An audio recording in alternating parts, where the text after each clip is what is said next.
welcome back to Meet the Ministers. My guest on the program this evening is Campbell Newman.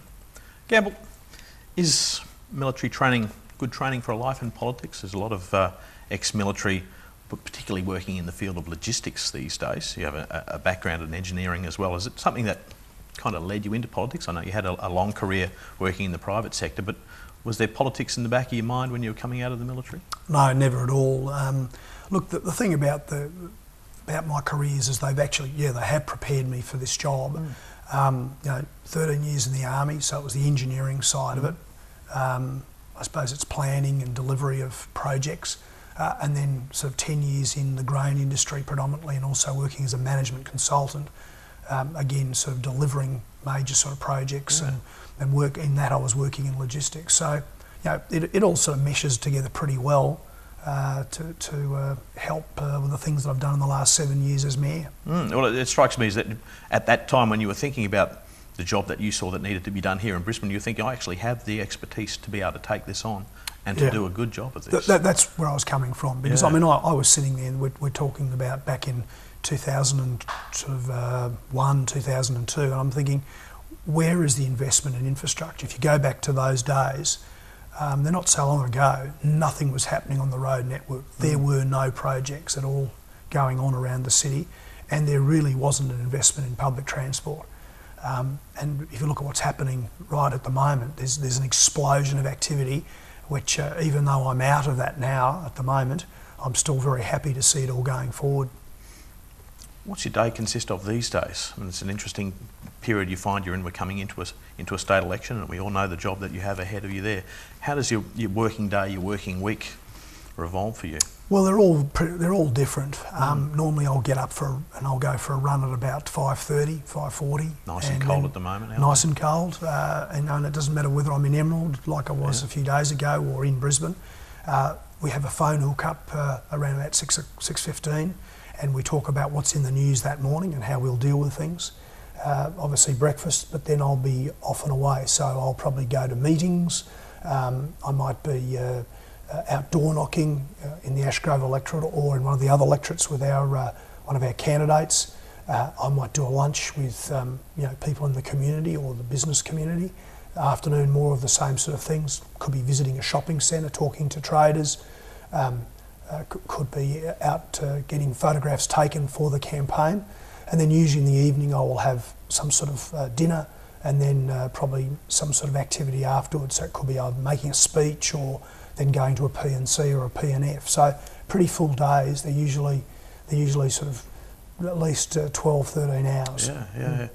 A lot of the job these days is working with the media, appearing in public. Is that a side of it that you enjoy? I know that from my impression on the outside is that some of your dealings with the media may have been a bit strained in the past. Is that part of the job that you actually like being involved in? Oh, look, I just do what I have to do. Well, you're a bit of a target in the media because of the position, isn't it? Yeah. Well, you are.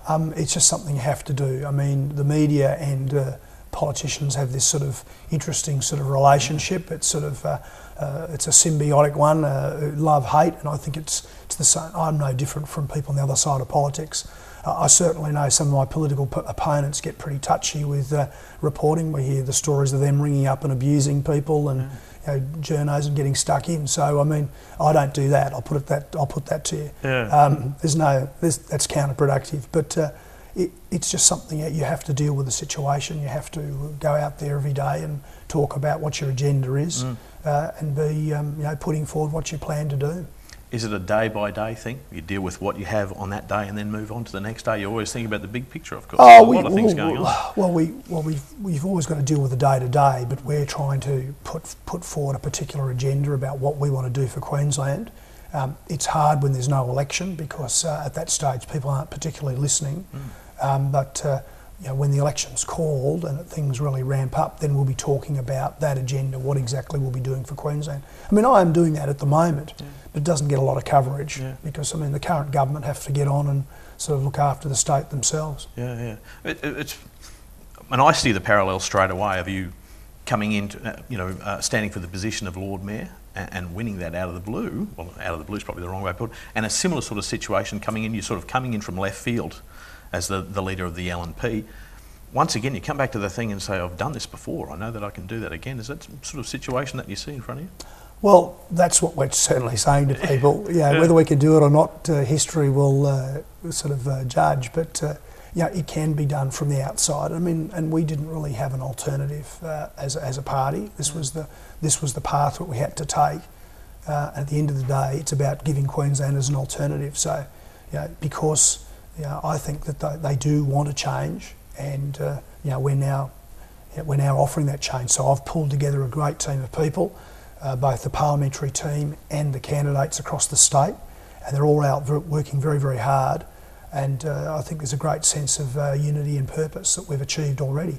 I mean, I've only been doing this about 100 days or so now, and I'm very pleased with how we're going so far. It was an interesting kind of relationship in the LNP here in the Queensland in the last couple of years. It's been a difficult relationship, everybody trying to pull in together, and we've sort of seen all sorts of ructions going back and forth. An interesting experience for you, I guess, trying to pull everybody together and present a united front and move forward, because in a lot of ways it seemed like exactly the opposite's been happened, but it certainly seems like everybody's getting in behind you on this occasion. Well, they are getting on behind me. I mean, at the beginning, if we go back to March, I mean, it was quite a traumatic experience, if you like, for people, but we've smoothed all that away. It's all dealt with, and people are moving forward together, and I'm very excited about that unity. I mean, I acknowledge right up front that the litmus test, if you like, is even stronger for us than our opponents, because we haven't been able to deliver that unity in the past, but we are now, and I'm very proud of the efforts of the team. The Labor Party have plenty of their own fights.